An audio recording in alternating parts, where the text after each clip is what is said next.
ഇപ്പം ഞങ്ങളുടെയും ചരിത്രം അത് തന്നെയാണ്. VKC എപ്പോഴും നമുക്കറിയാം, നമ്മളൊരു ഉൽപ്പന്നം വിപണനം ചെയ്യണമെങ്കിൽ അതിനൊരു ഉപഭോക്താവ് ആവശ്യമാണ്. ആ ഉപഭോക്താവിന്റെ ആവശ്യം മനസ്സിലാക്കി അതനുസരിച്ച് ആ ഉൽപ്പന്നം കൊടുക്കുമ്പോഴാണ് നമുക്ക് ആ മാർക്കറ്റ് നിലനിർത്താൻ പറ്റുന്നത്. VKC തുടങ്ങുന്നത് അങ്ങനെ ഒരു കാലഘട്ടത്തിലാണ്, ഏകദേശം 40 വർഷം മുമ്പ്. അന്നത്തെ ചെരുപ്പിൽ അല്ലെങ്കിൽ അന്ന് ചെരുപ്പ് ഉപയോഗിക്കുന്ന ആളുകളുടെ 3 പ്രധാന പ്രശ്നങ്ങൾ പരിഹരിച്ചുകൊണ്ടാണ് VKC രംഗത്ത് വരുന്നത്.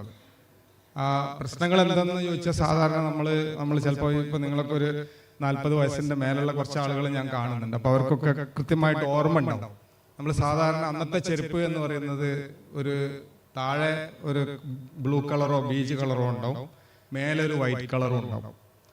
അപ്പോൾ കുറച്ചൊരു വാങ്ങിച്ച് കുറച്ച് കഴിഞ്ഞാൽ നമ്മളെ ചെരുപ്പിന്റെ മുകളിലൊരു ചന്ദ്രക്കല പ്രത്യക്ഷപ്പെടും. ആ ചന്ദ്രക്കല കുറച്ച് കഴിഞ്ഞാൽ അതൊരു മുഴുവൻ ചന്ദ്രനായിട്ട് മാറും. അപ്പൊ സ്വാഭാവികമായിട്ട് നമ്മൾ ചില പരിപാടികളിലൊക്കെ പോകുന്ന സമയത്ത്, ഇപ്പൊ പള്ളിയിൽ പോവുക അല്ലെങ്കിൽ കല്യാണത്തിന് പോവുക, നമ്മൾ ചെരുപ്പ് അഴിച്ചിടുമ്പോൾ നമ്മുടെ മനസ്സിലൊരു പ്രയാസം ഉണ്ടാവും. എൻ്റെ ചെരുപ്പ് കാണുമ്പോൾ ഒരു പാണ്ട് പിടിച്ച ചെരുപ്പ് പോലെ അവിടെ കിടക്കുന്നു എന്നുള്ള ഒരു വേദന അനുഭവിച്ച് കുറെ ആളെങ്കിലും ഇവിടെ ഉണ്ടാവും. അത് കഴിഞ്ഞ് നമ്മൾ എന്തെങ്കിലും അത്യാവശ്യമായിട്ട് പോവുകയാണെങ്കിൽ നമ്മളെ ബാക്കിൽ നിന്ന് ഒരു ചവിട്ട് കിട്ടിക്കഴിഞ്ഞാൽ ആ സ്ട്രാപ്പ് അങ്ങ് ഊരിപ്പോരും. പിന്നെ നമ്മുടെ കയ്യിൽ പെന്നോ വല്ല സ്പൂണോ അല്ലെങ്കിൽ വല്ല മരക്കഷ്ണോ എടുത്തിട്ട് നമ്മളത് തിരികെ കയറ്റണം. രണ്ടാമത്തെ കേസിൽ ആ ചവിട്ട് ഒന്ന് സ്ട്രോങ് ആയി കഴിഞ്ഞാൽ ആ ബട്ടൺ അങ്ങ് പൊട്ടിപ്പോകും. അപ്പോൾ ഇങ്ങനെ അനുഭവിച്ച ആളുകളുണ്ടോ?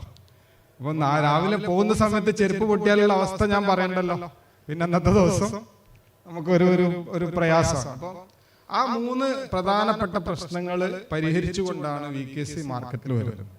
ആ പ്രശ്നം എങ്ങനെ പരിഹരിച്ചെന്ന് പറഞ്ഞാൽ, ആ ലെയറിന്റെ പ്രശ്നം ഒഴിവാക്കാൻ സിംഗിൾ ലെയർ ആക്കി. അപ്പൊ അന്നത്തെ VKC ചെരുപ്പ് ഉപയോഗിച്ച ആർക്കെങ്കിലും ഓർമ്മ ഉണ്ടെങ്കിൽ അറിയാം, ഒറ്റ സിംഗിൾ കളറാണ്. ഒന്നുകിൽ ഒരു ബിസ്ക്കറ്റ് കളർ അല്ലെങ്കിൽ ഒരു വയലറ്റ് കളർ, അങ്ങനെയുള്ള 2 കളറായി.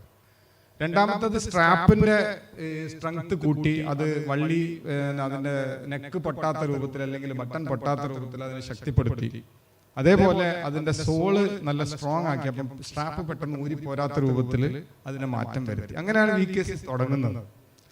ആ തുടങ്ങിക്കഴിഞ്ഞ് VKC ഒരു കാലഘട്ടം എത്തിയ സമയത്ത് മാർക്കറ്റിൽ വലിയ രൂപത്തിലുള്ള മാറ്റങ്ങൾ നമുക്കറിയാം വരാൻ തുടങ്ങി. അപ്പൊ സ്വാഭാവികമായിട്ടും VKC അതോടൊപ്പം സഞ്ചരിച്ചു.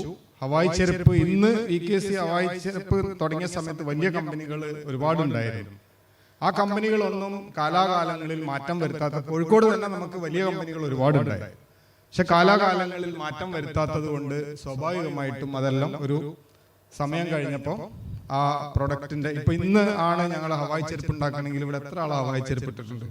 എനിക്ക് തോന്നുന്നു ആരും ഉണ്ടാവും. അപ്പം നേരത്തെ 95% ഹവായ് ചെരുപ്പ് ഉണ്ടായിരുന്ന ഒരു സമയത്ത് നിന്ന് ഇന്ന് വരുമ്പോൾ ആരും ഹവായ് ചെരുപ്പ്, ഇന്ന് അത് വീട്ടിന്റെ അകത്തേക്ക് മാത്രം മാറിയ ഒരു കാലഘട്ടം. അത് മാത്രമല്ല, അന്ന് നമ്മൾ ആകെ ചെരുപ്പ് മേടിക്കുക വല്ല ഫെസ്റ്റിവൽ വരുമ്പോൾ അല്ലെങ്കിൽ വല്ല പരിപാടികൾ വരുമ്പോഴാണ് നമ്മൾ ചെരുപ്പ് മേടിക്കുക. ആ ചെരുപ്പ് തന്നെയാണ് നമ്മൾ കല്യാണത്തിന് പോവുകയാണെങ്കിലും പരിപാടിക്ക് പോവുകയാണെങ്കിലും എവിടെ പോവുകയാണെങ്കിലും നമ്മൾ ഒറ്റ ചെരുപ്പാണ്. ഇന്ന് ആ കാലഘട്ടം മാറി. നമ്മൾ രാവിലെ എണീറ്റ് നടക്കാൻ പോകുമ്പോൾ ഒരു ചെരുപ്പ്, ഓഫീസിൽ പോകുമ്പോൾ ഒരു ചെരുപ്പ്, വേറെ ഫംഗ്ഷന് പോവുകയാണെങ്കിൽ വേറെ ചെരുപ്പ്, വൈകുന്നേരം വേറെ പുറത്തേക്ക് പോവുകയാണെങ്കിൽ വേറെ ചെരുപ്പ്. ഒരു വീട്ടിൽ 4-5 ചെരുപ്പില്ലാത്ത ആളുകളൊന്നും ഉണ്ടാവില്ല. അപ്പം കാലം മാറി, ഉപയോഗം മാറി. അപ്പൊ അതേപോലെ തന്നെയാണ് നിങ്ങൾ നടത്തുന്ന ഈ ബിസിനസ്.